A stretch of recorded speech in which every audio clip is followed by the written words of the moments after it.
등롱이 3번 흔들리는 걸 보시거든. 그 자리에서 도망치소서 나리. 사람이 죽사옵니다. 강원도 외딴 양반집의 14살 종이 한밤중 처마 밑에서 약장수 사내의 보찜에 쪽지 한 장을 슬그머니 찔러 넣었습니다.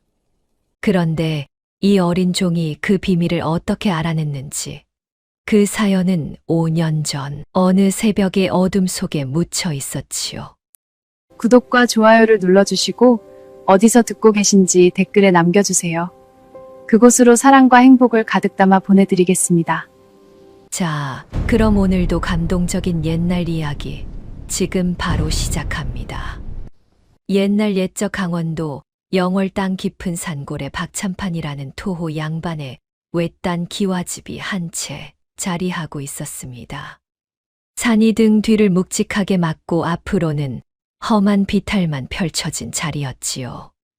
길 잃은 나그네 한 사람도 발을 들일 일이 없는 외진 곳이었습니다. 이 집에는 박찬판이 한양본가에서 데려온 종들이 십수명 부려지고 있었습니다. 그 가운데 14살 어린 계집아이가 하나 있었으니 이름은 그저 연이라 불렀지요. 머리는 봉두처럼 흐트러져 양갈래로 묶다감한 듯했고 배저고리에는 산자락에서 묻은 풀물이 거뭇거뭇 배어 있었습니다. 손등에는 약초 캐러 다닌 흙이 마를 새가 없었지요. 등 뒤로는 굵은 매 자국이 옷 위로 거뭇하게 비쳐 있었습니다. 그러나 이 어린 종의 눈빛 하나만은 죽어 있지 않았습니다. 산자락에서 풀 한 포기를 들어 올리더라도 무엇에 쓸 약초인지 한 번에 가려냈지요. 부엌 한쪽 주판을 흘낏 보고도 박찬판댁 청지기보다 셈을 더 빨리 풀어냈고 글자도 어느 결에 익혔는지 박찬판이 흘린 종이 쪽을 슬며시 들어 한 번에 읽어내렸습니다. 같은 종살이 하는 이들이 연희를 두고 수군거렸습니다. 저 아이는 도대체 어디서 왔길래 저리 영민한가. 한양 본가에서 데려온 아이라더이만 본디 천한 핏줄이 아닌 듯한데. 그러나 누구 하나 입 밖에 내어 묻는 자는 없었지요. 박찬판의 눈매가 워낙 매서웠고 그 댁종이 함부로 입을 놀렸다가는 그 길로 어딘가로 사라진다는 이야기가 종들 사이에 무겁게 떠돌았으니까요. 연희가 강원도 영월에 옮겨와 한 해 남짓 흘러가고 있었지요. 어찌하여 어머니가 산에 묻혔다는 그 거짓말을 그대로 믿어야 했는지, 어찌하여 자기 한 사람만 양반 댁종 명부에 다른 이름으로 올라 매를 견디고 살아야 했는지, 누구에게 입을 열어묻지도 못한 채 그저 시키는 자비를 하며 매를 견뎌왔지요. 그러나 연희의 가슴 한구석에는 누구도 짐작 못한 짐이 얹혀 있었습니다. 박찬판댁 안채 처마에는 큼직한 등롱이 하나 걸려 있었습니다. 푸른 천을 한 겹 둘은 보통의 등이었지요. 다른 양반댁 안채에 걸린 등이라야 다를 바 없는 그러한 것이었습니다. 그러나 연희가 그 등롱을 처음 본 그날, 어린 종의 얼굴은 백지장처럼 하얗게 질려버렸지요. 산자락에서 약초를 캐 들고 돌아오던 저녁이었습니다. 안채 마당에 서 있던 박찬판이 그 등롱을 손에 쥐고 천천히 흔드는 모습이 눈에 들어왔습니다. 한 번, 두 번, 세 번, 연희의 무릎이 꺾일 뻔했지요. 5해 전 어머니가 끌려가던 그 새벽 잠긴 목소리로 어린 딸의 손에 비녀 한 짝을 쥐어주며 가르쳤던 그 신호와 한치도 다르지 않았습니다. 이 신호가 보이거든 무엇이 있어도 그 자리에서 멀리 떠나거라. 어머니의 마지막 말이 귓전을 한번 스쳐갔지요. 그러나 연희는 이미 그 자리에 종으로 묶여있는 몸이었습니다. 멀리 떠나기는커녕 신호의 주인 곁에서 매일같이 자비를 하며 잠을 자야 하는 처지였지요. 그날 이후로 연희는 안채 처마의 등롱에서 한시도 눈을 떼지 못했습니다. 그리고 한 해가 흘렀지요. 영월마을 어귀의 변고는 그 사이에 7차례나 일어났습니다. 첫 번째는 마을 끝 솔매 주막의 늙은 주모였지요. 박참판이 솔매 주막에 진 외상이 차곡차곡 쌓여 갚지 못한다며 도리어 큰 소리를 치던 그날 밤 안채 처마의 등롱이 흔들렸습니다. 한 번, 두 번, 세 번.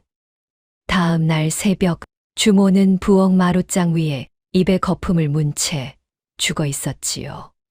사람들은 노망난 노파가 잘못 먹은 것이 있어 그리 되었다고 수군거렸습니다.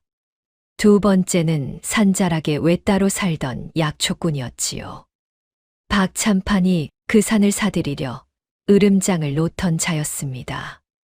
그날 밤도 등롱은 3번 흔들렸고 다음 날 약초꾼은 산비탈에서 굴러 떨어진 채 발견되었지요. 세 번째는 영월관아의 늙은 설이었습니다. 박참판의 부정장부 한 끝을 보았다는 말이 있던 자였지요. 등롱이 3번 흔들린 그 다음 날 설이는 자기 댁 우물에 빠져 죽어 있었습니다. 마을 사람들 입에서 슬며시 이런 말이 새어 나오기도 했지요. 이 마을이 어찌 이리 변고가 잦은가. 박참판 댁에 거슬린 자만 골라 변을 당한다는 말도 있더이다. 쉿, 그 어른 귀에 들어가거든 어디 성한 자가 남아있겠는가. 그러나 그 말도 사흘이 지나면 자취 없이 흩어졌습니다. 연희는 그때마다 부엌 한쪽에서 가만히 손을 떨었지요. 처음에는 우연인가 했습니다. 두 번째에는 마음이 무거워졌고 세 번째 이후로는 더 이상 우연이 아님을 알았습니다. 안채 처마의 그 등롱이 흔들리는 밤마다 마을 어딘가에서 한 사람이 죽어나가고 있었던 것이지요. 어머니가 가르쳐 주신 그 신호가 어찌하여 박참판의 손에서 죽음의 표지로 쓰이고 있는지 연희는 그 까닭을 짐작할 수 없었습니다. 그저 묻혀있는 5해 전 새벽의 일들이 자기가 딛고 선 이 자리와 어떻게든 얽혀 있다는 것만 어렴풋이 느낄 뿐이었지요. 이 박참판 댁에는 연희보다 오래 부려져 온 늙은 종이 하나 있었습니다. 이름은 모곡 영감이라 불렀지요. 한양 본가 시절부터 박참판을 따라 영월까지 옮겨온 사내였습니다. 늙어 허리가 굽고 다리에는 무릎파리가 깊어 절뚝거리며 마당을 쓸었지만 그 눈빛만은 아직 영민한 데가 있었습니다. 그해 겨울 막바지의 어느 날 모곡 영감이 부엌 마루에 그대로 쓰러졌지요. 영감님. 연희가 채소를 다듬다 말고 달려갔습니다. 영감의 손등이 벌써 식어가고 있었고 입가에는 거품 같은 침이 비어져 있었지요. 연희는 영감의 가슴을 손바닥으로 가만히 눌러보고 입가에서 풍기는 냄새를 맡아보았습니다. 이건 백지초 독이로구나. 연희는 자기도 모르게 입속말로 중얼거렸지요. 어머니가 어릴 적 약초 그림책을 펼쳐놓고 일러주시던 그 풀이었습니다. 들에서 나는 풀이라 가난한 이들이 봄나물인 약 먹다가 종종 사람을 잃는다는 풀이지요. 누가 영감님 진지에 봄나물을 섞어 드리더냐. 연희가 옆에 선 어린 종 아이에게 다급히 물었습니다. 제가 어제 저녁 곳간에서 거두어 온 풀을 한 줌 묻혀드렸지요. 이상한 풀은 없었사옵니다. 잎이 길고 끝이 살짝 붉던 풀은 없었더냐. 있었사옵니다. 봄나물인 줄로만 알았는데 그것이 백지촌이라. 들에서 나는 풀이라 봄나물과 닮아도 사람 잡는 풀이지. 다음부터는 손대지 말거라.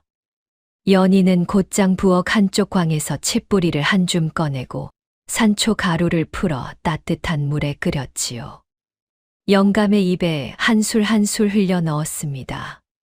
한참을 그렇게 하고 나니 영감의 입가에서 거품이 잦아들고 숨소리가 가늘게나마 돌아왔지요.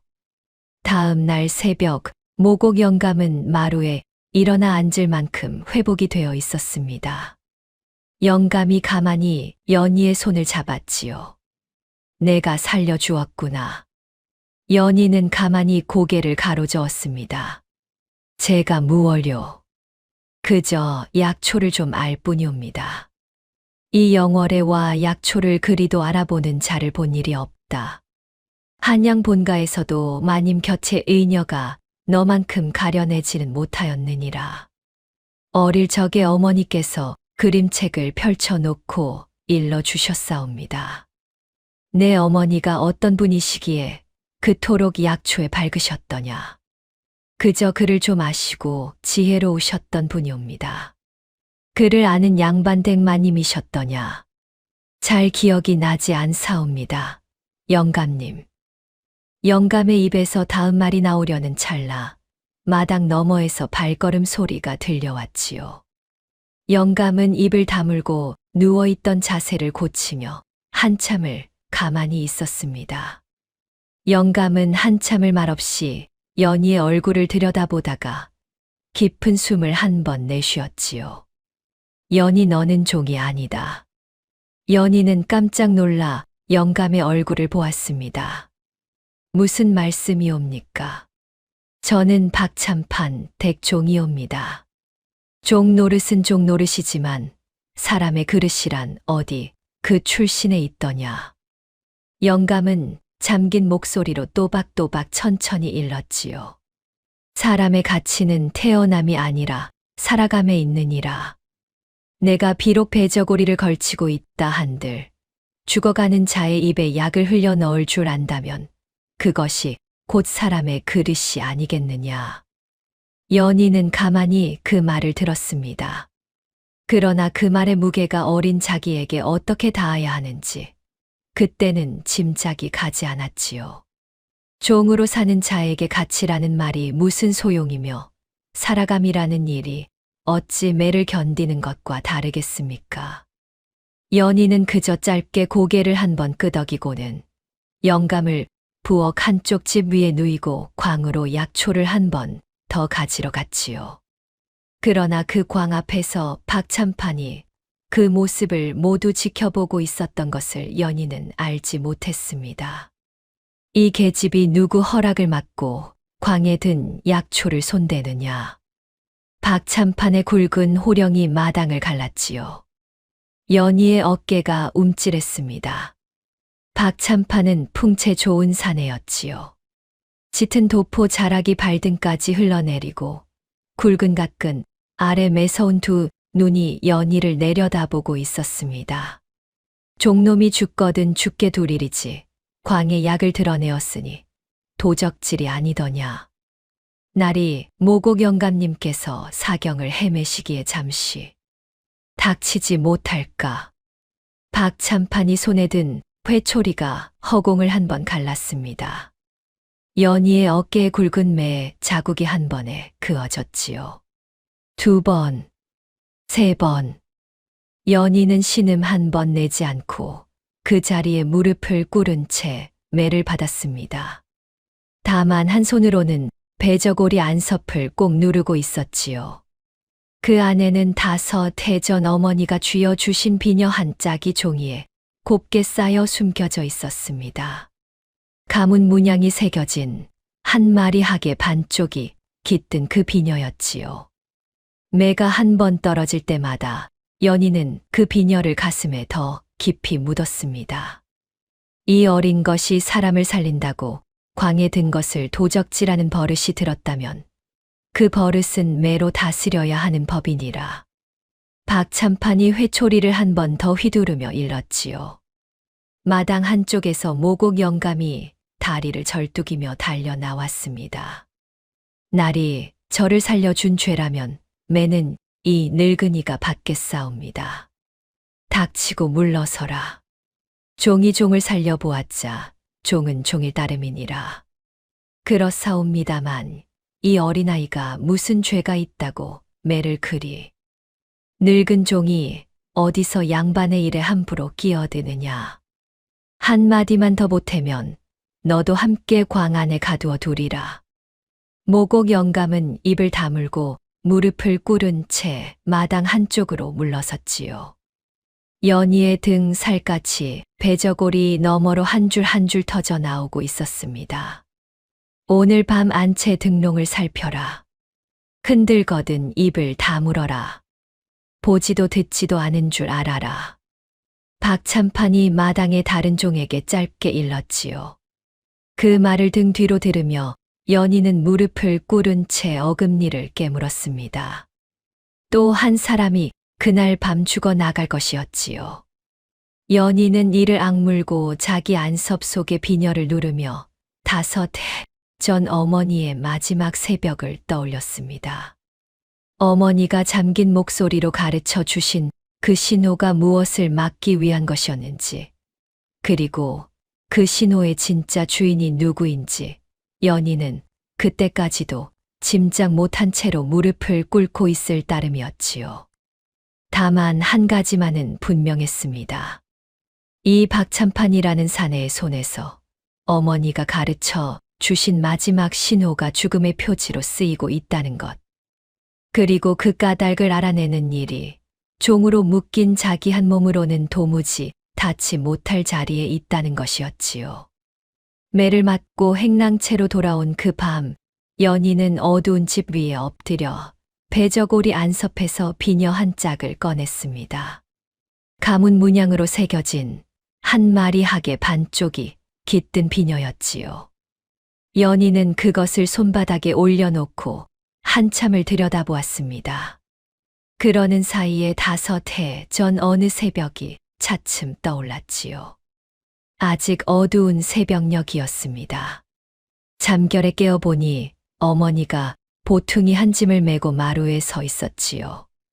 어머니의 손목에는 굵은 노끈이 묶여 있었고 마루 한쪽에는 검은 도포를 입은 사내 둘이 등잔 너머로 어른거리고 있었습니다. 어머니.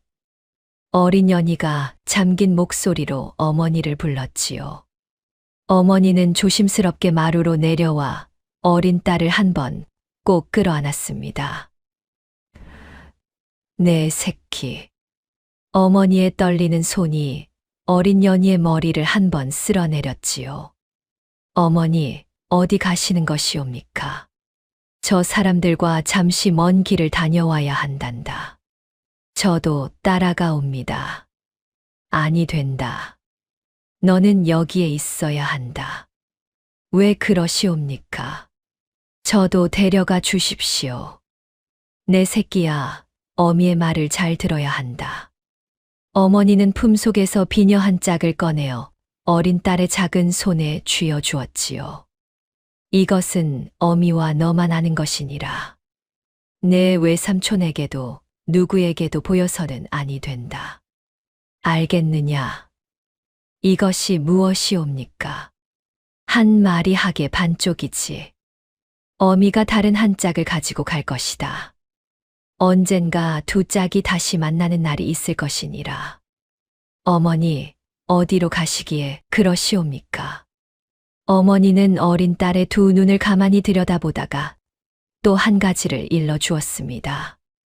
앞으로 어디를 가게 되든 푸른 천을 두른 등롱이 1번, 2번, 3번 흔들리는 것이 보이거든 무엇이 있어도 그 자리에서 멀리 떠나거라.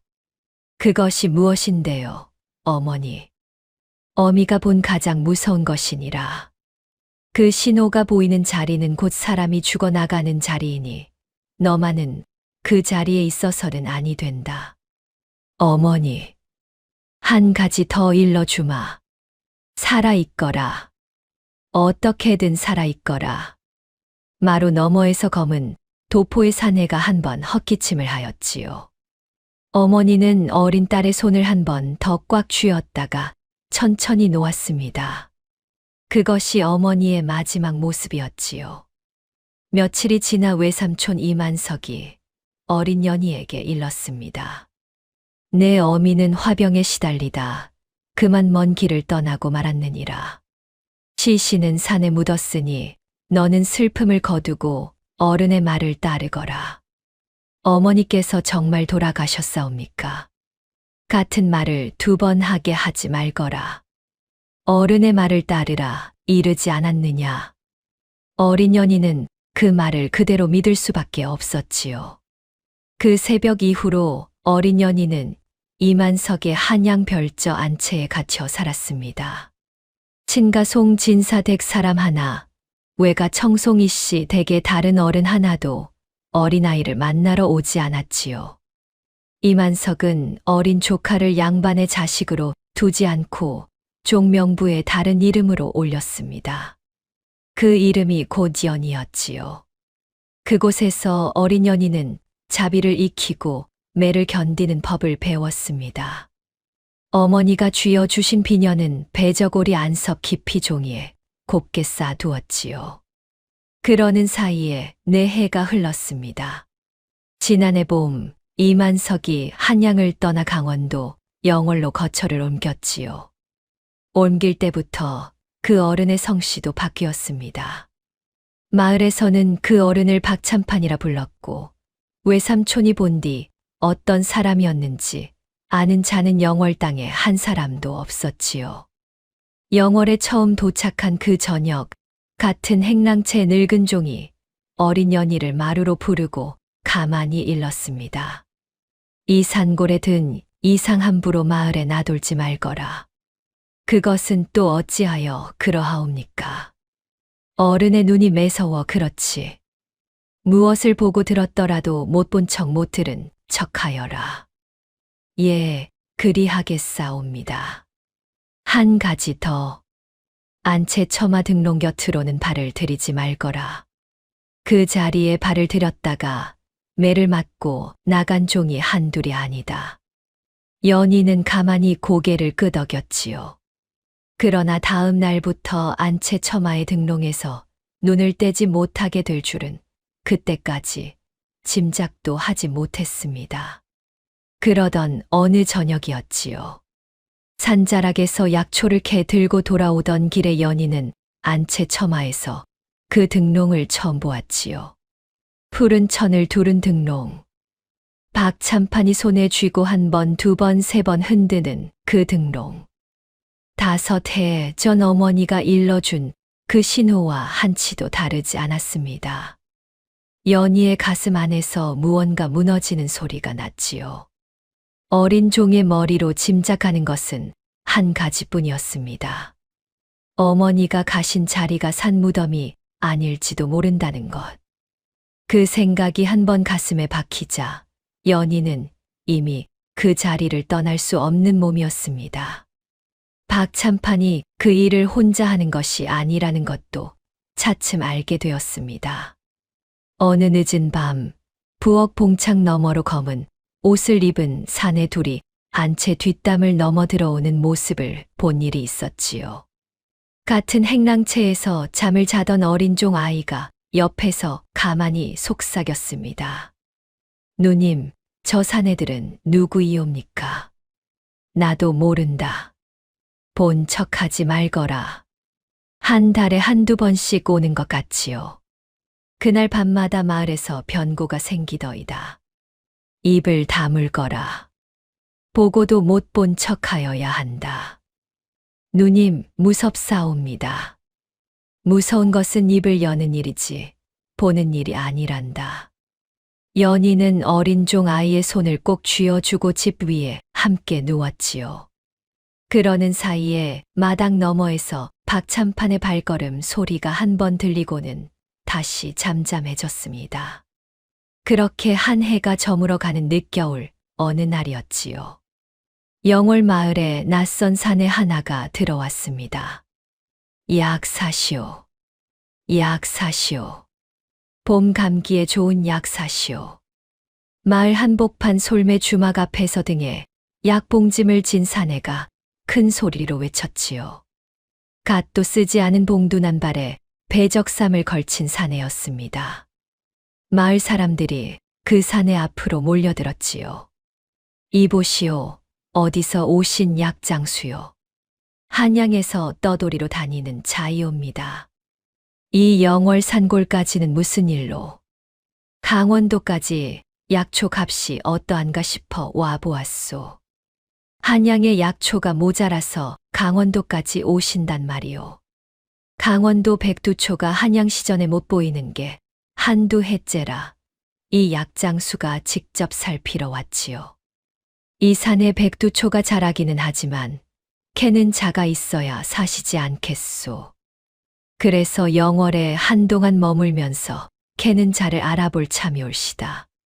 솔매 주막에 방을 한 칸 빌리려 하는데 봐주실 분이 누구이요? 솔매 주모가 작년에 죽고 그 며느리가 보고 있소이다. 물어보시오. 사내의 목소리는 쾌활했지만 두 눈만은 도무지 약장수의 눈이 아니었습니다. 마을 사람들의 얼굴을 한 사람씩 가만히 살펴보고 있었지요. 연희는 마침 박참판의 심부름으로 솔매 주막 앞을 지나다 그 사내를 보았습니다. 약장수의 보찜 사이로 보이는 약초가 어쩐지 익숙했지요. 부자, 인삼머리, 백지초입. 그 사이에 끼어 있는 누런 종이 쪽지 하나가 잠시 연희의 눈에 들어왔습니다. 종이 쪽지에는 박참판의 본가 한양 별저에서나 쓰던 종이 무늬가 찍혀 있었지요. 연희의 발걸음이 잠시 멈추었습니다. 그러나 마을 한복판이라 더 머물 수도 없었지요. 연희는 모르는 척 약장수 옆을 지나쳐 박참판의 심부름을 마치고 돌아왔습니다. 그 약장수는 그날 솔매 주막에 방을 한 칸 빌렸지요. 다만 박참판은 마당에서 마을 다녀온 종에게 짧게 일렀습니다. 솔매 주막에 든 자가 누구인지 살펴오너라. 약장수라 하옵니다. 날이 한양에서 왔다 들었사옵니다. 한양 어디인가? 그것까지는 알아내지 못하였사옵니다. 닷새 안으로 그 자의 발자취를 모두 알아오너라. 예, 날이. 한 가지 더. 안채 처마 등롱을 닦아 두어라. 곧 쓸 일이 있을지 모른다. 예, 날이. 박참판에 매서운 두 눈이 안채 처마 등롱을 한번 올려다보았지요. 그 눈빛에는 무언가 서늘한 것이 깃들어 있었습니다. 연희는 마당 한쪽에서 그 모습을 모두 보았지요. 가슴이 한번 크게 뛰었습니다. 박참판이 어떤 자를 의심하기 시작했다는 것은 곧 그 자가 머지않아 변고를 당할 것이라는 뜻이었지요. 연희는 배저고리 안섭의 비녀 한 짝을 가만히 누르며 솔매 주막에 든 그 약장수의 두 눈을 떠올렸습니다. 약장수의 눈이 아니었던 그 눈을, 종이 쪽지의 한양 무늬를, 보찜 안에 약초를, 5해를 묻혀 있던 그 새벽의 일이 다시 한 번 흙을 털고 일어서려 하고 있었지요. 그 약장수가 솔매 주막에 든 지사흘이 되는 저녁이었지요. 박참판은 마을 다녀온 종을 안채 마루로 불러들였습니다. 솔매 주막에 그 자 알아낸 것이 있느냐? 한양에서 떠돌이로 다니는 자라 하옵고 약초 보찜 외에 별다른 것은 없었사옵니다. 특별한 점이 보이지 않는다는 것이 도리어 수상하니라. 예. 한양에서 강원도까지 떠돌이로 약초를 캐러 내려오는 자 가운데 갓도 쓰지 않고 갓근도 손대지 않는 자가 있더냐. 그리고 보찜 안에 약초가 한 가지 같이 새 것이라 하더라. 떠돌이라면 묵은 것이 한 줌은 섞여 있어야 하는 법이니라. 그러하옵니다. 날이. 아무래도 그 자가 약장수 행세를 하는 다른 자인 듯하구나. 한양에서 누구의 손에 보내져 온 자인지는 모르겠다만 박참판이 한참을 마루 끝에 앉아 갓근을 만지작거렸지요. 그러더니 가만히 일렀습니다. 오늘 밤 안채 처마 등롱을 내려라. 새 초를 갈아 끼우고 푸른 천을 한 번 더 두르거라. 오늘 밤이옵니까? 같은 말을 되풀이하게 하지 말거라. 종은 더 묻지 못하고 고개를 숙인 채 안채로 향했지요. 연희는 마침 부엌에서 저녁상을 거두다 그 말을 모두 들었습니다. 손에 들고 있던 사발이 절로 흔들릴 뻔했지요. 안채 처마 등롱이 내려간다는 것은 곧 그날 밤 누군가 죽어 나간다는 뜻이었습니다. 그리고 그 누군가가 솔매 주막에 든 그 약장수라는 것도 분명했지요. 연희는 그날 본 약장수의 두 눈을 떠올렸습니다. 마을 사람들의 얼굴을 한 사람씩 가만히 살펴보던 그 눈을, 보찜 안에 있던 한양 별저 무늬의 종이 쪽지를, 그리고 한 가지가 더 떠올랐지요. 부자, 인삼머리, 백지초입. 박참판댁 광에 있는 약초들과 똑같은 종류였습니다. 그 약장수가 박참판을 살피러 들어온 자라는 것을 연희는 직감으로 알았지요. 그날 밤이었습니다. 사위가 잠든 늦은 시각, 박참판이 마루 끝에서 마당의 종을 한 번 더 불러 일렀지요. 오늘 밤은 뒷담 작은 문을 잠그지 말거라. 예, 날이 새벽까지 열어두겠사옵니다. 한 가지 더. 마당의 등롱이 흔들리거든 행랑채의 모든 종에게 잠을 자라 일러라. 한 발자국이라도 마당으로 나오는 자가 있거든 그 자리에서 매로 다스릴 것이다.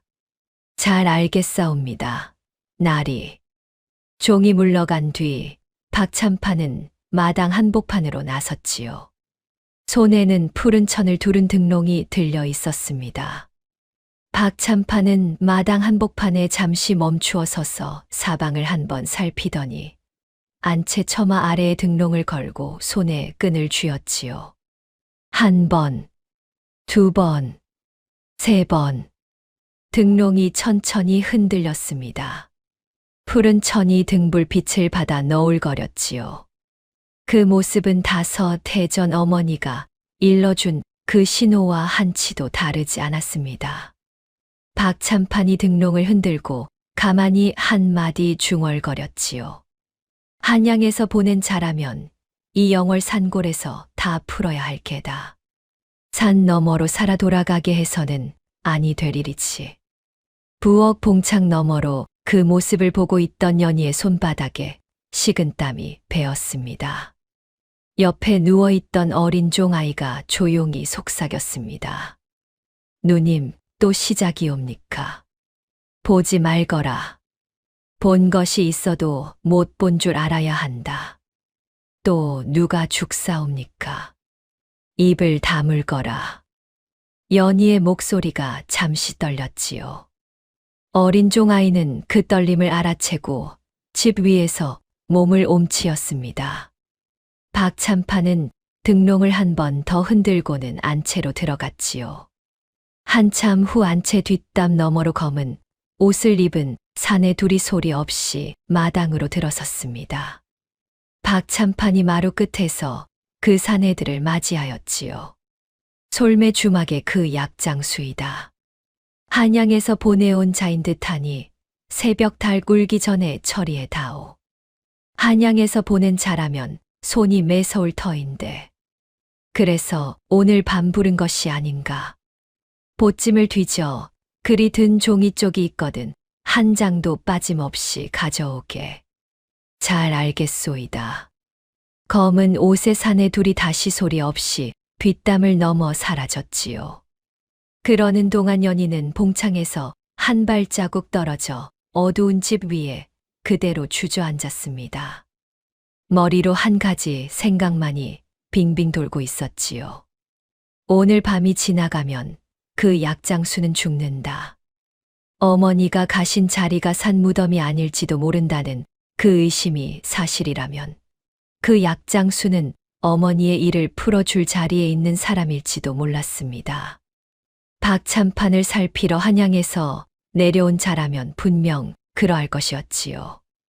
그러나 연희는 종이었습니다. 양반댁 종이 마을 한복판 솔매 주막에 한밤중 발을 들이는 것은 곧 매 맞아 죽는 일이었지요. 게다가 안채 마당의 등롱이 흔들리는 그 밤이라면 박찬판이 잠을 자고 있을지조차 알 수 없었습니다. 연희는 어두운 집 위에서 한참을 앉아 있었지요. 손등에 어머니의 비녀가 한 번 닿을 때마다 5해 전 새벽에 그 목소리가 가깝게 들려왔습니다. 살아있거라. 어떻게든 살아있거라. 그 신호가 보이는 자리는 곧 사람이 죽어나가는 자리이니 너만은 그 자리에 있어서는 아니 된다. 어머니의 그 말이 2번 겹쳐 들렸지요. 자기를 살리라는 뜻이고 또 한편으로는 다른 이의 목숨도 외면하지 말라는 가르침이었습니다. 연희는 어두운 집 위에서 일어섰습니다. 어린 종 아이가 잠든 숨소리를 한번 살피고는 발소리를 죽여 행랑채를 빠져나왔지요. 부엌으로 들어가 종이 한 조각을 꺼내고 묵을 갈았습니다. 손에 익은 글씨체로 한 줄을 적어 내려갔지요. 어머니에게서 어릴 적 배운 그 글씨였습니다. 등롱이 3번 흔들리는 걸 보시거든 그 자리에서 도망치소서. 날이 사람이 죽사옵니다. 연희는 그 종이 쪽을 손바닥 안에 한 번 더 꼭 쥐고 행랑채 뒷문으로 빠져나왔지요. 박찬판댁 담장 한쪽에 어른들이 모르는 작은 구멍이 하나 있었습니다. 어린 종 아이가 가끔 마을에 곡식 부스러기를 받아오느라 사용하던 그 구멍이었지요. 연희는 그 구멍으로 몸을 빠져나가 어두운 산길을 더듬어 솔매 주막으로 향했습니다. 늦겨울 새벽 공기가 배저고리 사이로 한 번 파고 들어왔지요. 등 뒤로 박찬판댁 안채 등롱이 마지막까지 천천히 흔들리고 있었습니다. 산길을 반쯤 내려간 그때 어머니의 목소리가 다시 한 번 귓전을 스쳐갔지요. 살아있거라. 어떻게든 살아있거라. 어머니, 저는 살아있사옵니다. 그러니 다른 한 사람도 살리겠사옵니다. 연희는 가만히 입속말로 답하고 발걸음을 다시 내디뎠습니다. 솔매 주막에 도착한 그때까지도 검은 옷의 사내 둘은 도착하지 않은 듯 했지요. 산길을 한 바퀴 돌아 들어오는 것이 그 사내들의 길이었기 때문이었습니다. 솔매 주막 처마 밑에 약장수의 보찜이 한쪽에 놓여 있었지요. 낮에 약초를 정리하다 그대로 두고 든 듯 했습니다. 연희는 처마 밑으로 한 발짝 들어서서 약장수의 보찜 사이에 쪽지 한 장을 슬그머니 찔러 넣었지요. 그러고는 어둠 속으로 다시 빠져나왔습니다. 5걸음을 옮겼을 때 산길 저 너머에서 발걸음 소리가 한 번 들려왔지요. 검은 옷의 사내 둘이 솔매 주막을 향해 다가오고 있었습니다. 연희는 산자락 한쪽 늙은 소나무 뒤로 몸을 숨기고 한참을 그 자리에 머물렀지요. 검은 옷의 사내들은 솔매 주막 처마로 들어가 한참을 머물다 다시 나왔습니다. 그러더니 둘이 마주 보고 짧게 말을 주고받았지요. 방이 비었소. 보찜도 그대로요. 이 약장수가 어디 갔단 말이오. 빠진 게 보찜 위에 약초 자루 한 개밖에 없소이다. 잠시 뒷간이라도 다녀온 게요. 한참을 살펴봅시다. 떠난 자 같지는 않으니. 두 사내는 솔매 주막 처마 한쪽 그늘에 몸을 숨기고 약장수가 돌아오기를 기다리는 듯 했지요. 연희는 늙은 소나무 뒤에서 한참을 더 기다렸습니다. 그러나 약장수는 돌아오지 않았지요.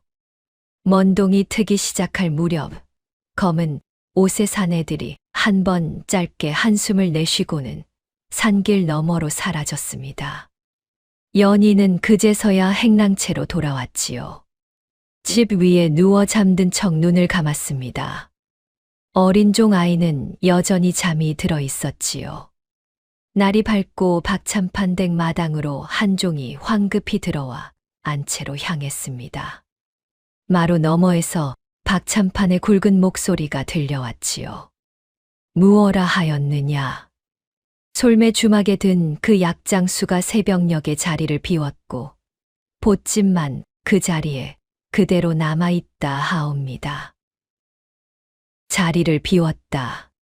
한 번 더 산길에 풀어보았으나 발자취가 어디로 갔는지 도무지 잡히지 않사옵니다. 박참판의 한참 동안의 침묵이 마당까지 무겁게 깔렸지요. 부엌 한쪽에서 채소를 다듬던 연희의 손이 잠시 멈추었습니다. 그 자가 도망쳤다는 말이로군. 박참판의 목소리에는 분노보다 의아함이 더 짙게 깔려 있었지요. 한양에서 보내온 자가 어찌 우리 손길을 미리 알았단 말이냐. 누가 손을 쓴 것인가. 마당으로 든 사람도 없었고 뒷담을 넘어 나간 자도 없었사옵니다. 행랑채 종들도 모두 잠들어 있었사옵고 그렇다면 그 자가 우리 손길이 다가올 줄 미리 알고 떠난 것이냐. 아니면 누군가 한밤중 솔매 주막까지 길을 잡아 주었단 말이냐. 송구하옵니다. 나리. 그것까지는 행랑채 종들의 집 자리를 모두 살피거라. 새벽 공기에 젖은 집이 있거든 그 자가 한밤중 마당을 나갔다 돌아온 자이니라. 예, 나리. 박참판의 매서운 두 눈이 마당의 종들을 한 사람씩 천천히 훑어 내려갔지요. 연희는 채소 자루 뒤로 슬며시 고개를 숙였습니다. 가슴 안에서 무언가 한 번 크게 뛰는 소리가 났지요. 5해를 묻혀 있던 그 새벽의 일이 드디어 흙을 털고 한 발짝 내디딘 순간이었습니다. 새벽 어둠이 산 너머로 한 번 더 가라앉던 그 시각, 약장수 산에는 이미 영월 산자락 바위, 그늘에 몸을 숨기고 있었지요. 어둠 속에서 보찜을 풀어 헤치고 종이 쪽 한 장을 손바닥에 펼쳐보았습니다. 등롱이 3번 흔들리는 걸 보시거든 그 자리에서 도망치소서. 나리. 사람이 죽사옵니다. 사내는 그 한 줄을 한참을 들여다보았지요. 이 글씨는 사내의 입가에 짧은 한숨이 비어져 나왔습니다. 송진사 어른의 글씨체이로구나. 어찌 영월산골에서 이 글씨를 다시 보게 되었단 말이냐. 이 사내의 본디 이름은 윤도경이라 하였지요. 한양에서 암행어사로 명을 받고 강원도 영월에 들어온 자였습니다. 송진사 댁의 변고를 오래도록 마음 한구석에 묻어두고 있던 사내였지요. 송진사는 윤도경의 옛 스승이었습니다. 어린 시절 글공부를 시켜 주신 어른이었지요. 그 어른이 일찍 세상을 등진 후 그 부인이 화병으로 갔다는 소식을 들었으나 윤도경은 그 일이 어쩐지 자연스럽지 않다고 생각해 왔습니다. 그 댁 외동딸이 어디로 갔는지도 행방이 묘연한 채 5해가 흘렀지요. 이번 영월행은 그 5해를 풀러 들어온 길이었습니다. 박참판이라 자칭하는 그 자가 본 뒤 한양 이만석이라는 자인 듯하다는 단서를 잡아 들어온 길이었지요. 그 새벽 꽃집 안에서 발견한 그 한 장의 종이 쪽지는 오래도록 묻혀있던 모든 의문에 한 가지 답을 더해 주었습니다. 송진사 어른의 글씨체를 익힌 자가 영월 박참판 댁 어딘가에 있다는 것. 이 글씨를 익힐 만한 자라면 송진사 어른의 핏줄밖에 없을 것이다. 윤도경은 종이 쪽지를 가슴 깊이 품고 산자락에서 한 식경을 더 머물렀지요.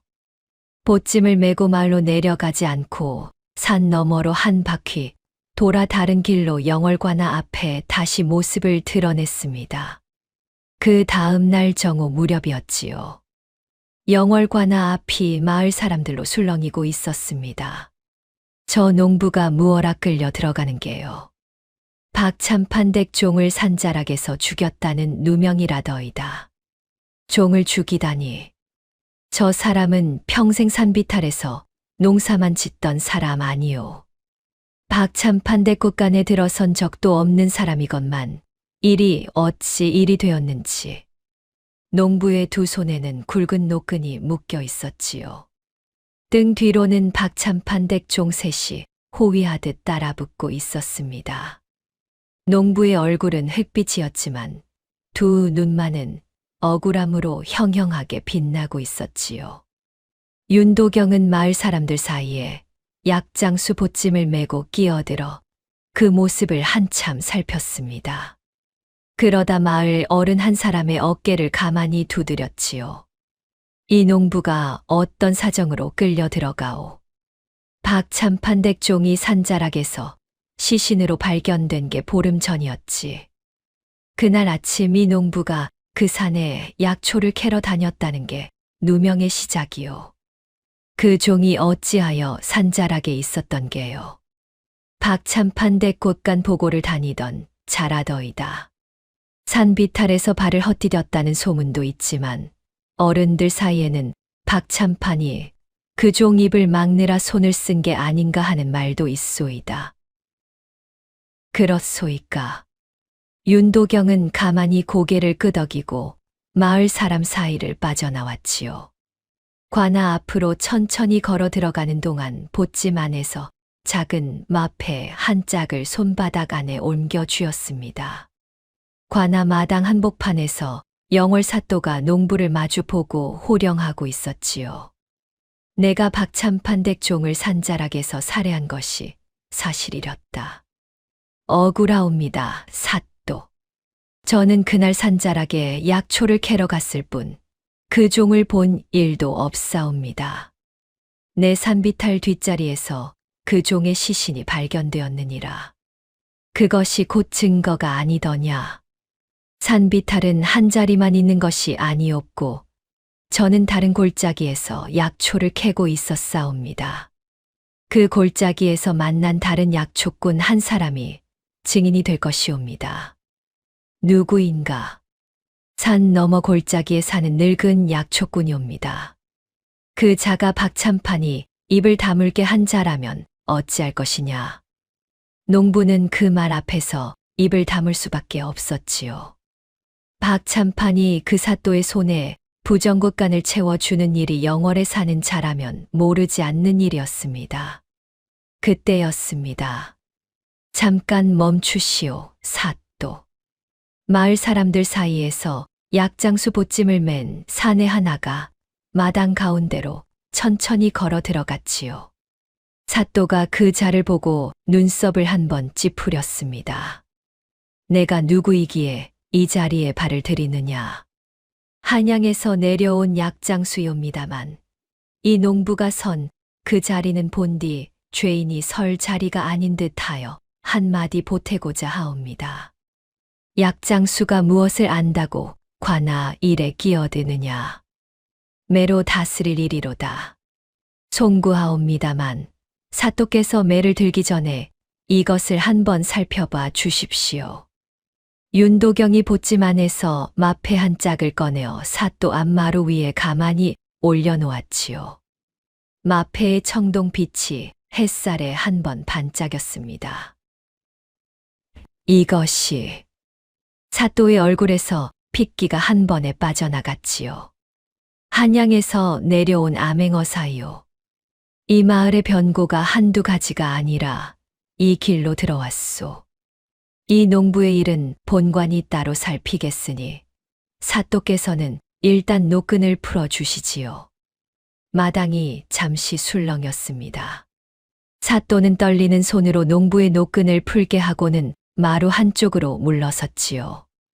농부가 어사 앞에 무릎을 꿇고 한번 깊이 머리를 숙였습니다. 어찌 이 천한 자를 살려 주시옵니까? 천한 자가 누가 있겠소? 일어서시오.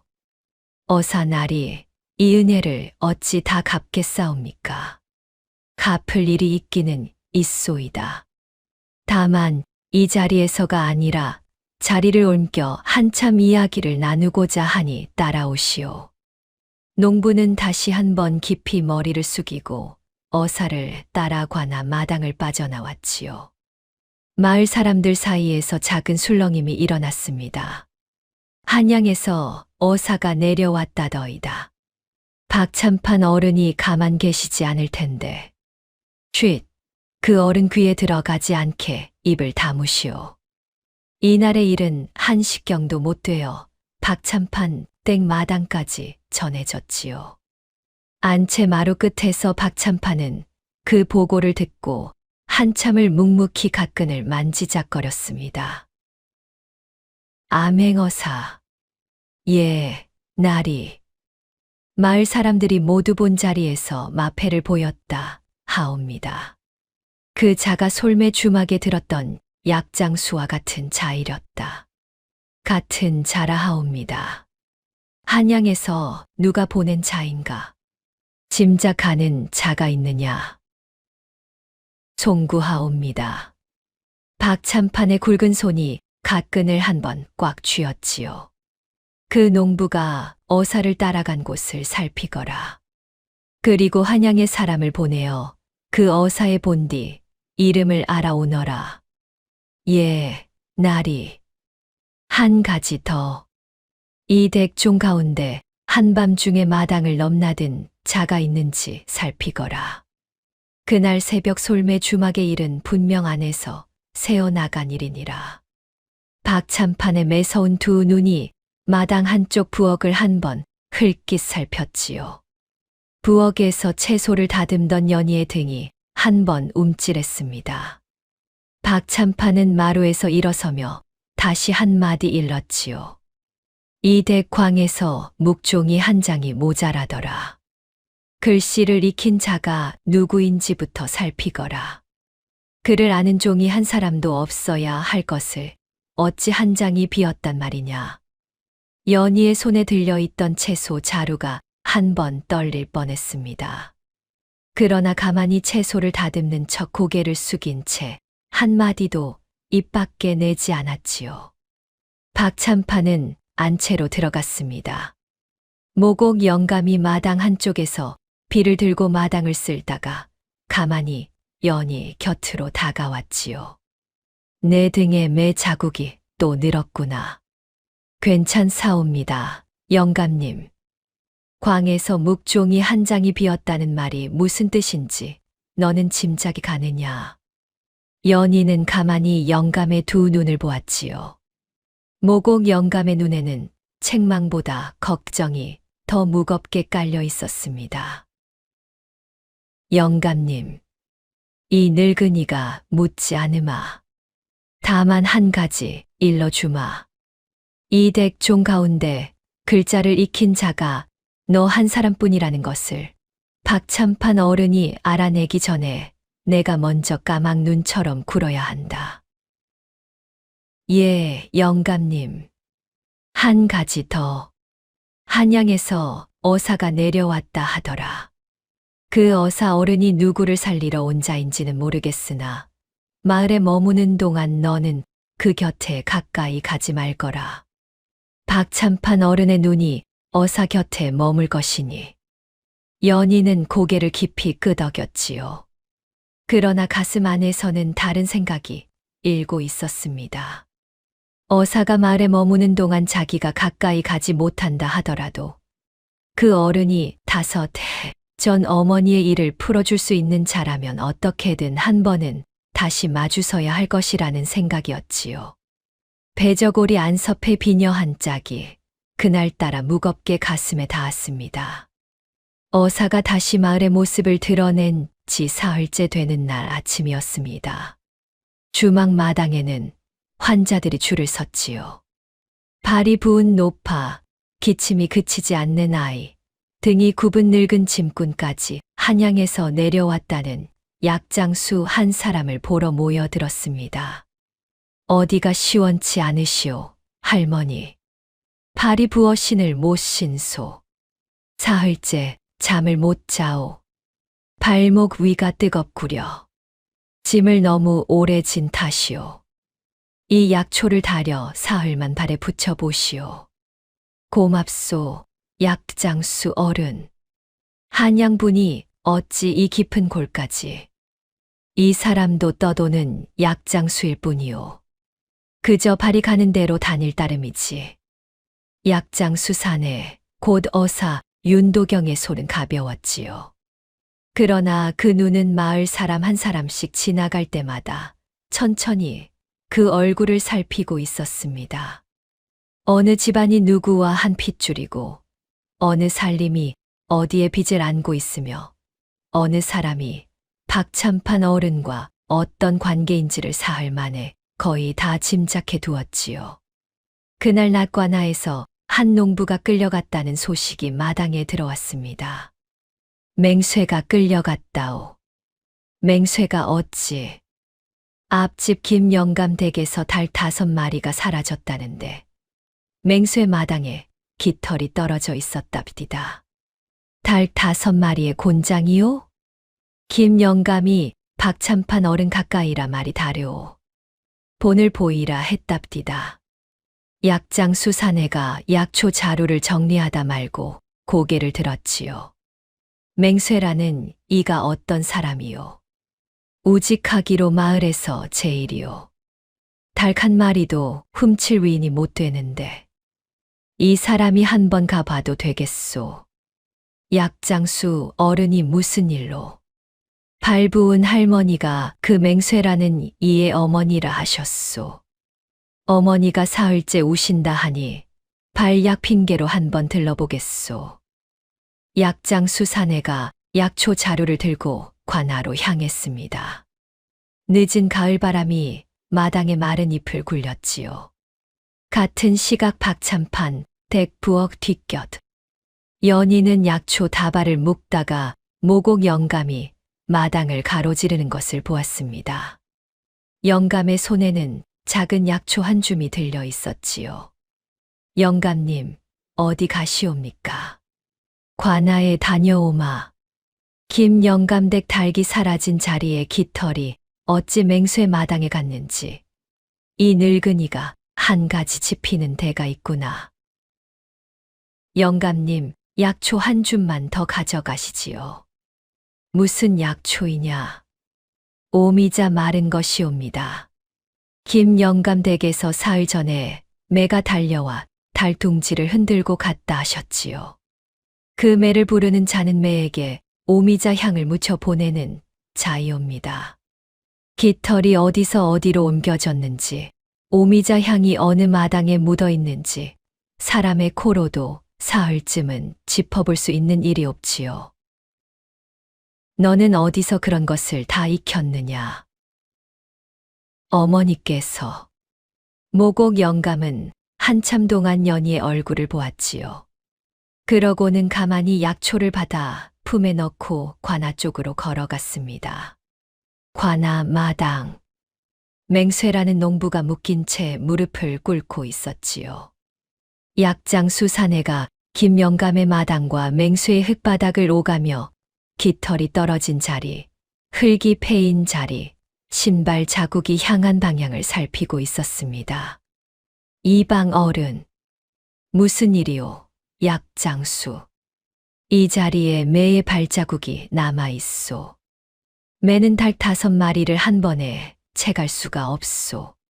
깃털이 한 자리에 모여 있다는 것은 매가 한 자리의 닭들을 모아두고 잡아먹었다는 뜻이오. 매가 그런 일을 한단 말이오. 훈련받은 매라면 가능하오. 그리고 이 마당의 흙에는 오미자 향이 묻어 있구려. 매를 부리는 자가 매에게 오미자 향을 묻혀 보내는 까닭이지요. 오미자 향을 어찌 알아내오. 이 사람의 코는 한양 약방가에서 한 시절을 굴렀소. 오미자 한 알의 향은 사흘이 가도록 크게 남는다는 것을 그 약방에서 익혔소이다. 이방의 얼굴이 조금 굳었지요. 모곡 영감이 한 발 나서며 품에서 마른 오미자 한 줌을 꺼냈습니다. 이방 어른, 김영감 댁 마당의 흙을 한 줌만 가져다 비교해 보시지요. 같은 향이 묻어 있다면 닭 5마리는 매를 부리는 다른 자가 김영감 댁에서 직접 채간 것이옵니다. 이방이 군조를 시켜 김영감 댁 마당에서 흙 한 줌을 가져왔습니다. 약장수 사내가 두 흙을 손바닥에 비비며 가만히 향을 맡았지요. 같은 향이요. 그리고 이 향이 마당에서 가장 짙은 자리는 김영감 댁 뒷곁이요. 매를 부리는 자가 그 자리에서 새를 풀었다는 뜻이요. 매를 부리는 자가 누구란 말이요.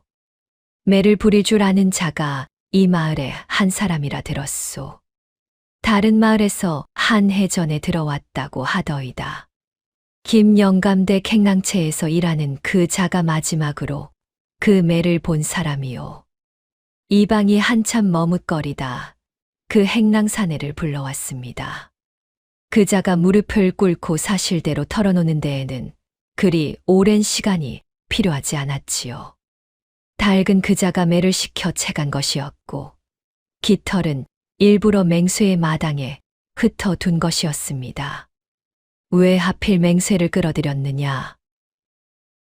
김영감 어른께서 맹쇠가 박참판 어른께 진 빚을 못 갚았으니 본을 보이라 하셨소이다. 마당이 술렁였지요. 박참판이라는 이름이 마당에서 처음 한 번 큰 소리로 나오는 순간이었습니다.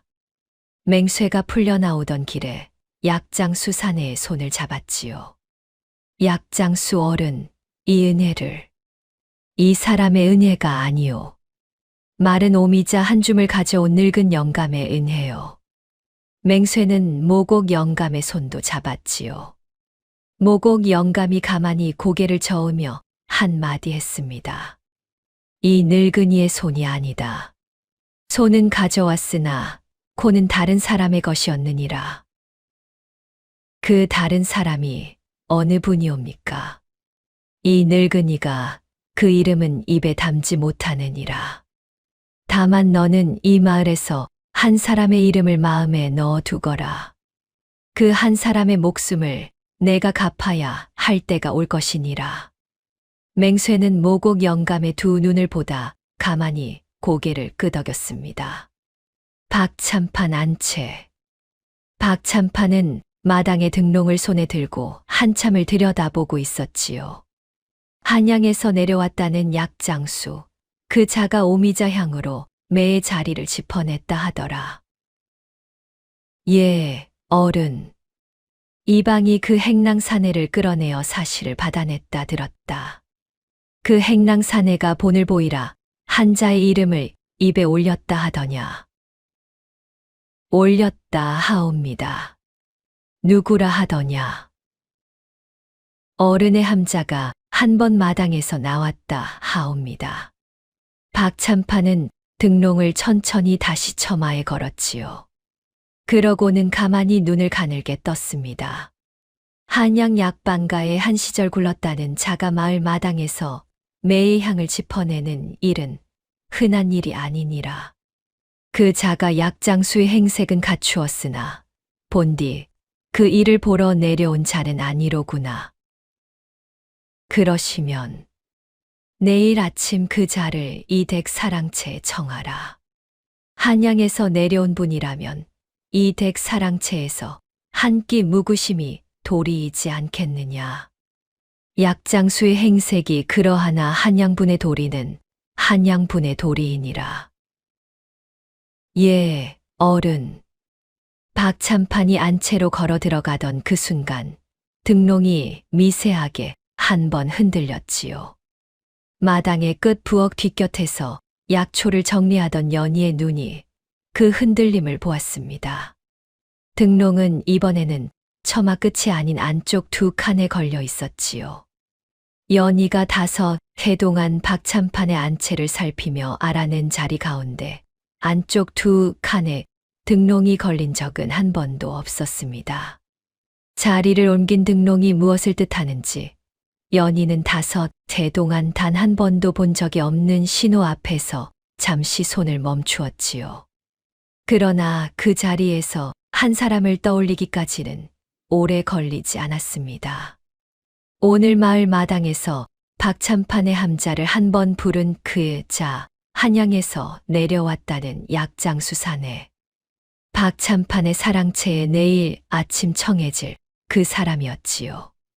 연희는 약초 다발을 천천히 내려놓고 부엌 뒷곁을 가만히 빠져나왔습니다.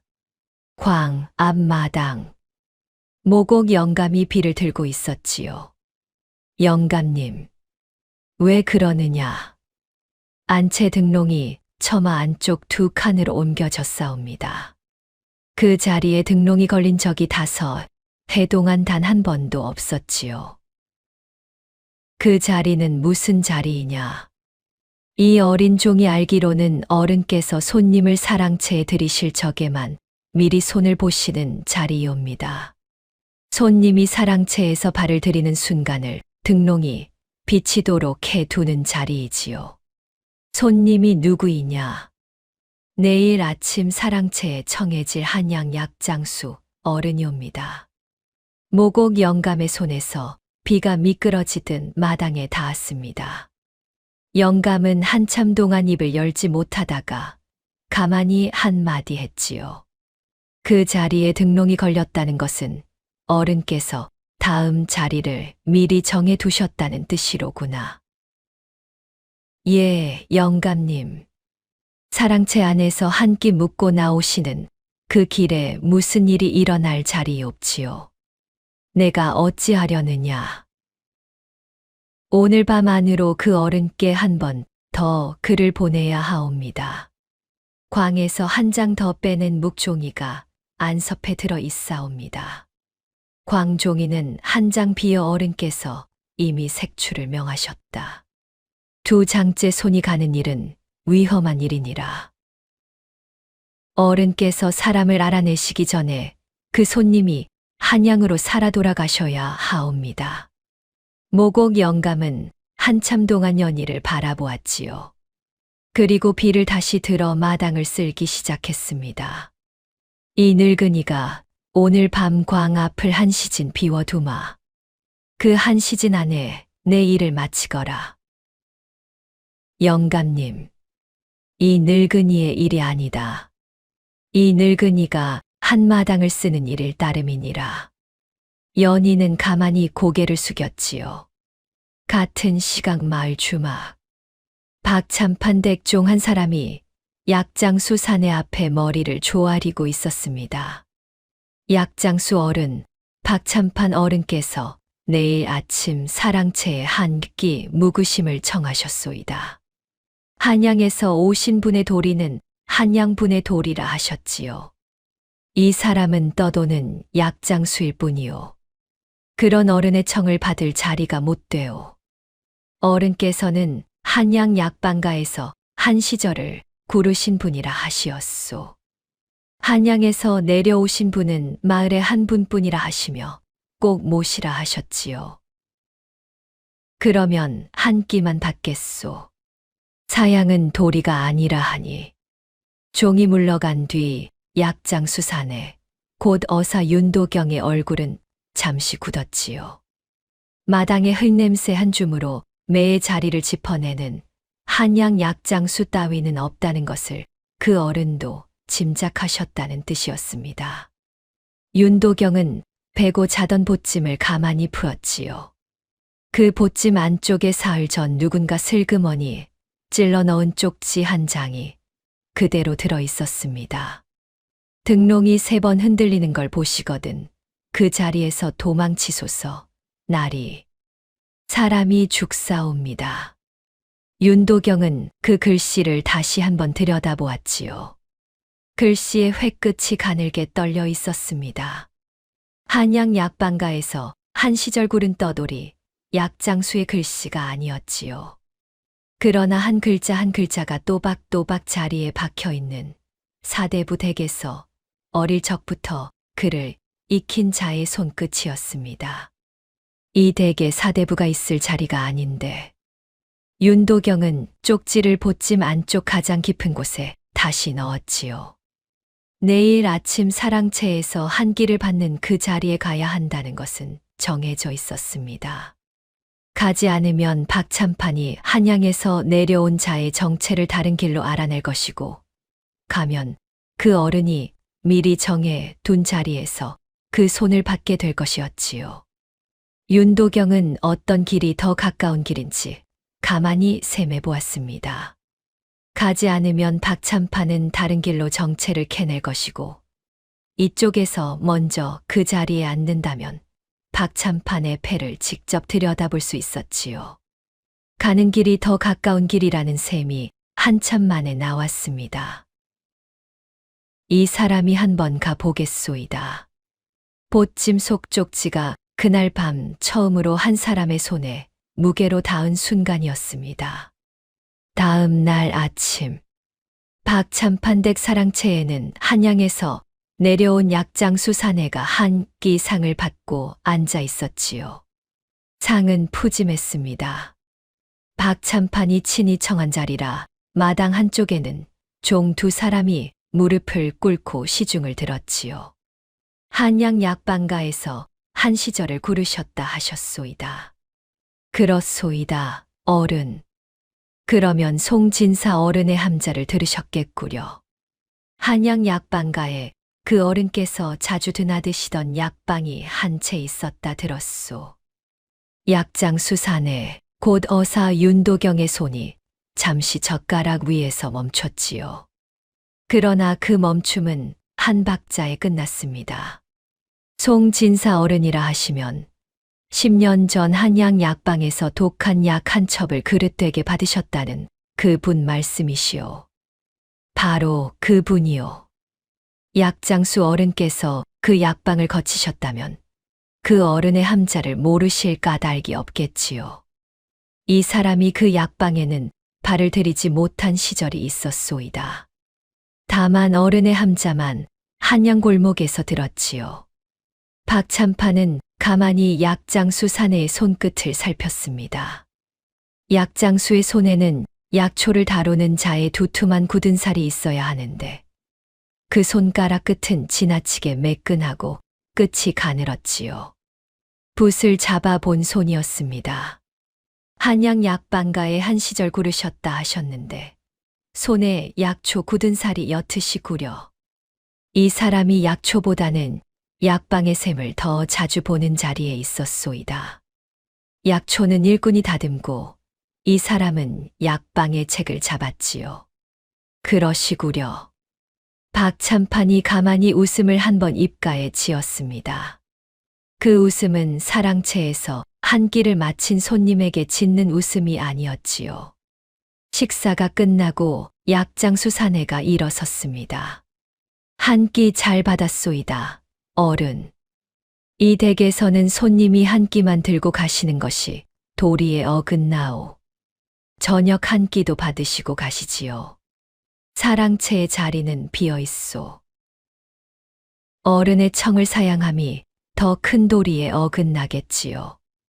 윤도경은 사랑채 마당으로 천천히 걸어 나왔습니다. 처마 끝의 등롱이 어제와 다른 자리에 걸려 있는 것을 그 눈도 본 것이었지요. 부엌 뒷곁. 연희능광에서 빼낸 묵종이 한 장을 배저고리 안섭해 깊이 넣고 마당으로 나서던 길이었습니다.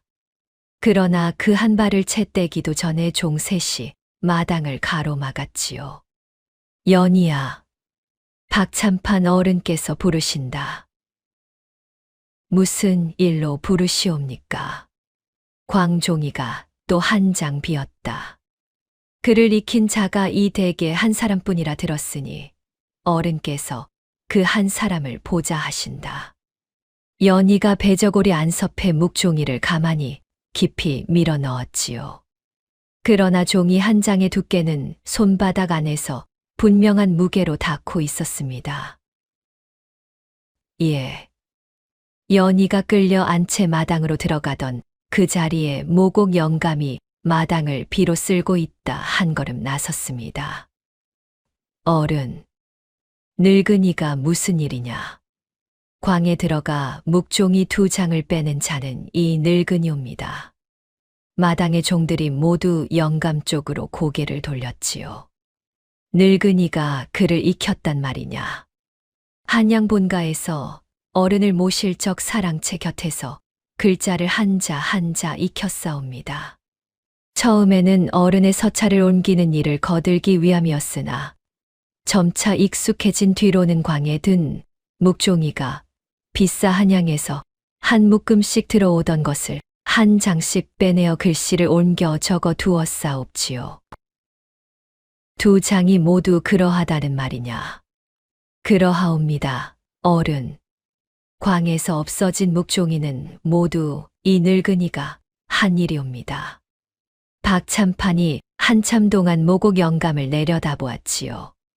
그러고는 손에 쥐고 있던 매를 천천히 들었습니다. 늙은이가 그를 익히는 일은 이 댁에서 한 가지뿐인 죄이다. 그 죄가 무엇인지 늙은이가 잘 알 것이다. 예, 어른. 이 댁의 글이 이 댁 밖으로 한 자라도 나간 일이 있느냐? 한 자도 나간 일이 없사옵니다. 마지막으로 한마디 더 묻겠다. 그 글을 옮겨 적은 묵종이가 지금 이 댁 어디에 있느냐? 광 한 곁에 흙 속에 묻어 두었사옵니다. 어른의 손이 가시기 전에 한 줌 흙을 파시면 모두 거두실 수 있사옵지요. 박참판은 모곡 영감의 두 눈을 가만히 들여다보았지요. 그 눈에는 거짓의 흔들림이 없었습니다. 늙은이의 마지막 말이 거짓이라면 이 댁의 모든 종들이 한 사람씩 곤장을 받게 될 것이니라. 거짓이 아니옵니다, 어른. 박참판이 매를 들었습니다. 마당의 다른 종들은 모두 고개를 돌렸지요. 매가 떨어지는 소리가 마당 끝까지 2번, 3번 울렸습니다. 연희는 자기 자리에서 한 발도 움직일 수 없었지요. 발이 흙에 박혀 있었습니다. 영감님. 모곡 영감의 입가에 가는 핏줄기가 흘렀지요. 영감은 가만히 눈을 들어 한 번 연희를 보았습니다. 그 눈에는 책망이 없었지요. 연희야. 영감님. 사람의 가치는 태어남이 아니라 살아감에 있느니라. 매가 다시 한 번 떨어졌습니다. 영감의 손에서 비가 쓰러지듯 마당에 닿았지요. 그 비가 마당에 닿는 소리가 매가 떨어지는 소리보다 더 크게 연희의 가슴에 들렸습니다. 박참판이 마당의 종들을 불렀지요. 늙은이를 광에 들이라. 흙 속의 묵종이를 모두 거두라. 한 장이라도 다른 종들의 손을 거친 자가 있으면 그 손도 잘라두라. 예, 어른. 박참판이 천천히 연희 쪽으로 돌아섰습니다. 내가 이 댁에 5해를 묵었다. 예, 어른. 늙은이가 광에 들기 전에 너는 광 곁에 한 번도 가본 일이 없다 하더냐. 없사옵니다, 어른. 그러하다면 그 배저고리 안섭에 들어있는 한 장의 묵종이는 무엇이냐? 마당의 모든 시선이 연희에게로 모였지요. 연희의 배저고리 안섭이 가는 호흡으로 한 번 떨렸습니다. 어른, 꺼내거라. 연희는 손을 배저고리 안섭 안으로 가만히 넣었지요. 그 손이 묵종이가 아닌 다른 한 가지를 먼저 닿게 했습니다. 5해 동안 가슴에 닿아 무거워졌던 한 짝 비녀였지요. 꺼내라 하지 않았느냐. 연희의 손이 안섭 깊이에서 한 번 멈췄습니다. 그러나 그 자리에서 한 손이 안섭 옷섭을 잡아 거칠게 풀어헤쳐졌지요. 박참판의 손이었습니다. 배저고리 안섭에서 떨어진 것은 2가지였지요. 묵종이 한 장과 학 한 마리가 머리만 새겨진 비녀 한 짝이었습니다. 비녀가 마당에 흙에 닿는 소리. 그 소리에 박참판의 얼굴이 처음으로 굳었습니다. 이것이. 박참판은 비녀를 흙에서 가만히 집어들었지요. 그 손이 가늘게 떨리고 있었습니다. 이 학 비녀가 어찌 이 댁종의 안섭에 들어있단 말이냐. 어른, 내가 이것을 어디서 얻었느냐. 어머니께서 주셨사옵니다. 마당의 시간이 한순간 멈춘 듯 보였지요. 박찬판의 두 눈이 연희의 얼굴을 처음으로 깊이 살폈습니다. 너희 어머니가 누구이냐? 이씨이옵니다. 청송이 씨. 박찬판은 한참 동안 비녀를 손에 든 채 입을 열지 못했지요. 마당 한쪽에 모곡 영감이 흙에 쓰러져 더는 움직이지 않고 있었습니다. 박찬판이 가는 한숨을 한 번 내쉬었지요. 그 한숨은 분노도 놀람도 아닌 다섯 해 동안 자기 손바닥 안에 두고 있던 한 가지 화근의 정체를 마침내 마주한 자의 한숨이었습니다. 너로구나. 송진사의 그 어린 것이. 본인이 너를 다섯 해 동안 곁에 두고 다른 이름으로 부르며 살았으나 그 비녀 한 짝이 끝내 너의 안섭에 들어 있었던 줄은 본인도 알지 못하였구나. 다섯 해라는 세월이 한 가지를 잊은 척 묻어두기에는 모자랐던 것이로구나. 연희는 입을 열지 않았습니다. 다만 마당 한쪽에 흘 위로 더는 움직이지 않는 모곡 영감 쪽으로 두 눈이 가만히 흘러갔지요. 박찬판이 종들에게 손짓을 했습니다. 이 아이를 곳간에 들이라. 자물쇠를 두 겹으로 채워라. 한 사람도 곁에 가지 못하게 하라. 예, 어른. 그리고 안채 처마의 등롱을 마당으로 내려두라. 오늘 밤 그 등롱이 3번 흔들릴 것이니라. 마당 끝 사랑채. 약장수 사내 윤도경이 마당의 그 모든 소리를 가만히 듣고 있었습니다. 윤도경의 손이 보찜 안쪽 가장 깊은 곳의 쪽지를 다시 한 번 더듬었지요. 등롱이 3번 흔들리는 걸 보시거든 그 자리에서 도망치소서. 그 글씨가 적혀 있었습니다. 오늘 밤 그 등롱이 3번 흔들릴 것이라는 박찬판의 말도 한마당 너머에서 윤도경의 두 귀에 또렷하게 들렸지요. 윤도경은 보찜을 가만히 어깨에 졌습니다. 그러나 사랑채 문을 나서는 발걸음은 사랑채로 들어올 적에 그 발걸음이 아니었지요. 곳간의 어둠 안. 연희는 흙바닥에 무릎을 꿇은 채 가만히 앉아 있었습니다. 자물쇠 두 겹이 채워진 문 너머로는 마당의 모든 소리가 멀었지요. 5해 전 그 새벽이 다시 한번 가슴 안에서 일어났습니다. 어머니는 끌려가기 직전 어린 연희의 손에 비녀 한 짝을 쥐어주었지요. 그러고는 가만히 한마디를 귓가에 흘려두었습니다. 초연아, 이 비녀의 짝이 어디에 있든 어미는 살아있느니라. 짝이 한자리에 다시 모이는 날까지 너는 무슨 일이 있어도 한 사람으로 살아남거라. 연희는 그 한마디를 5해 동안 잊지 않았지요. 다만 그 말이 어머니의 말이라는 것만 가슴에 두었지. 그 뜻이 자기에게 무엇을 시키는 말인지는 깊이 들여다보지 않았습니다. 오늘에서야 그 뜻이 또렷하게 들렸지요. 태어남이 사람의 가치를 정한다면 자기는 송진사의 외동딸이라는 그 한 가지 자리로 살아야 했을 것입니다. 그러나 마당의 늙은 영감이 마지막 매 아래에서 일러준 한마디는 살아감에 가치가 있다는 말이었지요. 그렇다면 5해 동안 배저고리에 풀물을 묻히고 매 자국을 등에 새기며 살아온 그 시간도 한 사람의 가치였습니다. 오늘 마당에서 늙은 영감이 떨어뜨린 비 한 자루의 무게도 한 사람의 가치였지요. 연희의 두 눈에 처음으로 눈물이 한 번 떨어졌습니다. 그러나 그 눈물은 슬픔의 눈물이 아니었지요. 살아나가야 한다는 한 가지 뜻이 가슴에서 분명한 무게로 자리를 잡은 자의 눈물이었습니다. 곳간 문 밖에서 가는 발소리 하나가 다가왔지요. 누구이옵니까? 맹쇠요. 어제 약장수 어른이 누명을 풀어주신 그 농부요. 어찌 이 댁에 늙은 영감님께서 어제 한 가지 부탁을 두셨소. 이 댁의 곳간 자물쇠가 한 번 채워지거든 그 자물쇠를 한 겹 풀어 두어 달라 하셨지요.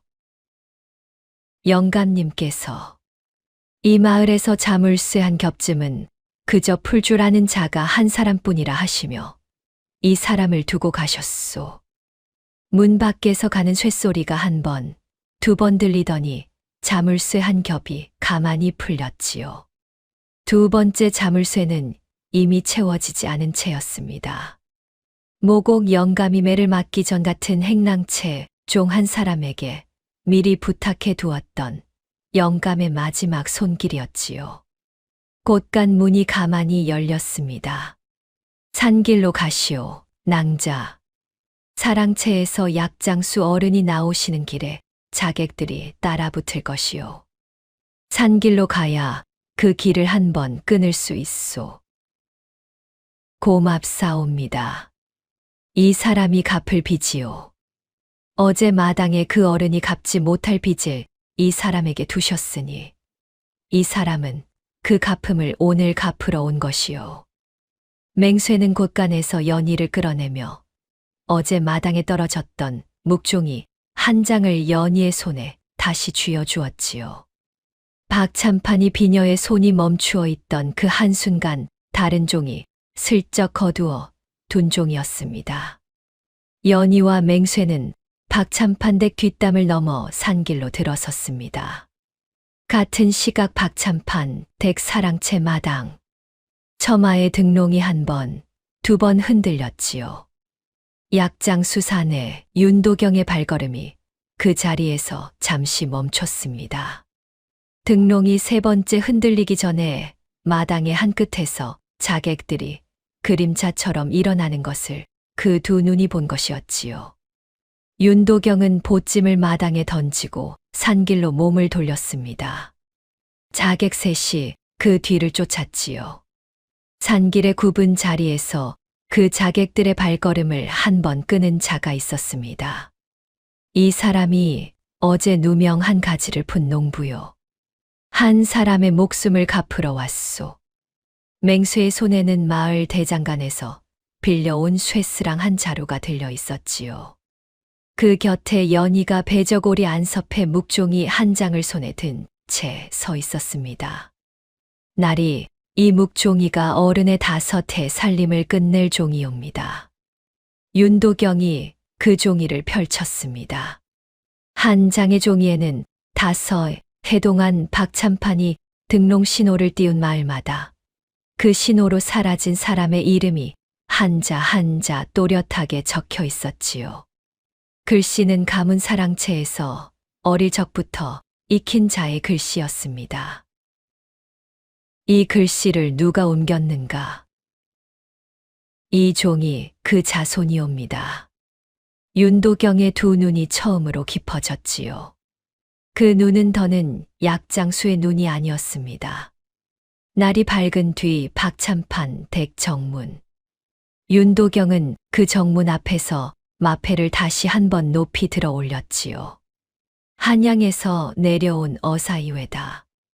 박참판이라 함자를 쓰는 자, 본명 이만석.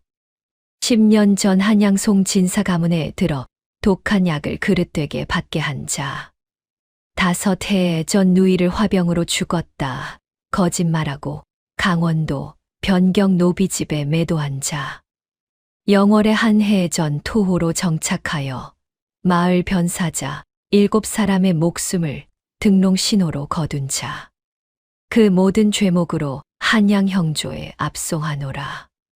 박참판은 마당 한가운데서 손에 들고 있던 등롱을 흙바닥에 떨어뜨렸습니다. 어사라. 증거는 이 5가지요. 광묵종이의 변사자 명단, 등롱 신호의 자리 변화 기록, 어제 마당의 누명 농부 증언, 본댁종 가운데 글을 익힌 자의 가문 글씨체, 그리고 청송이 씨 가문의 학 비녀 한 짝. 윤도경이 비녀 한 짝을 꺼내 들었지요. 어제 박참판이 마당의 흙에서 집어든 그 비녀였지요. 이 비녀의 학문양은 청송이 씨 가문 외에는 한 손에서도 새기지 못하는 문양이외다. 이 비녀가 본댁종의 안섭에 들어있다는 것은 본댁 어른께서 5해 동안 그 사실을 알고도 입에 올리지 않으셨다는 뜻이지요. 마당의 한곁에서 한양에서 내려온 송진사 가문의 종친 어른 2사람이 한 걸음 나섰습니다. 어사가 미리 한양에서 모셔온 분들이었습니다. 이만석이라. 우리 가문이 10년 전 너의 손에 독한 약을 받았던 그 자리부터 5해 전 누이의 화병 거짓말까지 한마디씩 풀어보자. 박참판은 한마디 변명을 입에 올리려 했지요. 종친 어른들께서 저희 한마디만. 이만석이라. 한마디는 무엇이냐? 이 사람의 한 손이 닿은 일 가운데 저희 한 뜻으로 한 일은 한 가지도 없사옵니다.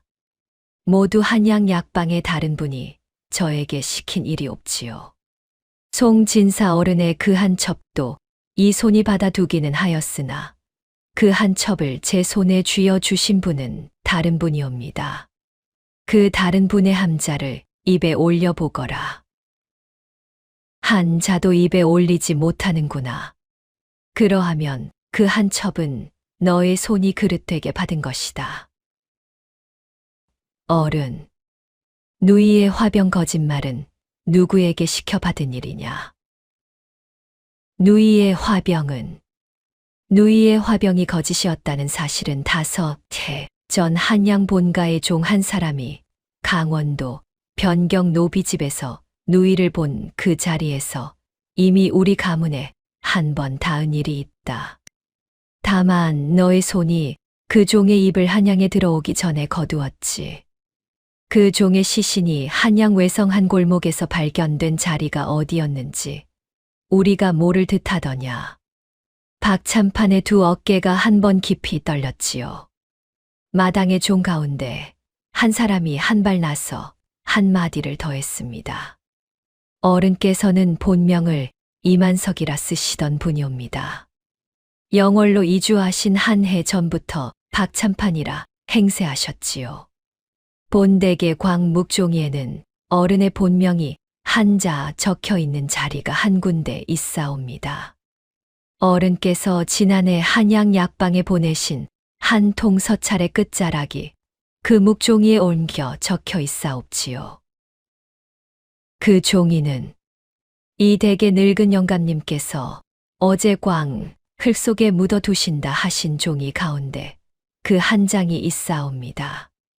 영감님께서 마지막 매를 받으시기 전 이 늙은 종의 손에 한 번 더 쥐어 주신 종이옵지요. 종의 손에 든 묵종이 한 장이 윤도경에게 건네졌습니다. 그 종이의 끝자락에는 이만석이라는 한자의 본명이 또렷하게 적혀 있었지요. 박참판의 2 다리가 마당의 흙에 풀썩 닿았습니다. 마지막까지 자기 곁에 있을 것이라 믿었던 종 한 사람이 그 한마디를 더한 것이었지요. 이만석은 그날로 한양 형조에 압송되었지요. 박참판의 수하 자객들은 그날 밤 영월관하의 군졸들이 산길에서 모두 거두었습니다. 송진사 가문의 재산은 종친들의 손으로 모두 어린 송초연에게 환원되었지요. 어제 마당에서 누명을 풀린 맹쇠는 그 공으로 마을 면임 한 자리를 받았습니다. 윤도경 어사는 송초연을 한 마차에 태우고 강원도 변경의 깊은 노비집을 향해 길을 잡았지요. 며칠 뒤 강원도 변경의 한 외딴 노비집 앞마당 5해 동안 매를 맞으며 빨래를 두드려 오던 한 여인이 마당으로 천천히 걸어 나왔습니다. 손에는 한 짝 비녀가 들려 있었지요. 하계 꼬리만 새겨진 비녀였습니다. 마차에서 내린 어린 송초연은 배저고리 안섭해서 자기의 한 짝 비녀를 꺼냈지요. 하계 머리만 새겨진 그 비녀였습니다. 어머니, 초연아. 5해 동안 어미가 살아 계셨다는 것을 이 아이가 오늘에야 두 눈으로 배웁니다. 어미도 5해 동안 너의 비녀 한 짝이 어디에 있는지를 한밤마다 가슴에 두었느니라. 한자리에 모이는 그날까지 어미는 결코 죽지 않으리라 마음의 색이었지. 어머니의 그 한마디가 5해 동안 이 아이의 발을 흙에 붙들어 두었사옵니다. 초연아, 어미가 한마디로 너의 한 발을 살린 것이 아니라 내가 5해 동안 살아온 그 한 살림이 이 어미의 시간을 붙들어 둔 것이니라. 두 비녀가 한 자리에 닿았습니다. 학 한 마리의 머리와 꼬리가 5해 만에 다시 한 몸이 되었지요. 학의 두 눈이 어머니의 손에서 처음으로 또렷하게 뜨인 그 자리에서 두 사람의 이마가 가만히 서로의 어깨에 닿았습니다. 태어남이 한 사람의 가치를 정하지 않는다는 모곡 영감의 한마디는 송초연이 5해 동안 매를 맞고 풀무를 묻히며 살아온 그 시간에 가장 큰 무게로 남게 되었지요. 학 한 마리가 다시 한 몸으로 날아오르던 그날의 강원도 변경산자락에는 5해 만에 처음으로 사람의 웃음소리가 한 줄기 길게 울렸습니다. 다음 영상을 빠르게 만나보시려면 좋아요와 구독을 눌러주세요. 지금 화면에 나오는 더 재미있는 영상들도 함께 해주세요. 그럼 모두 행복한 하루 보내세요. 감사합니다.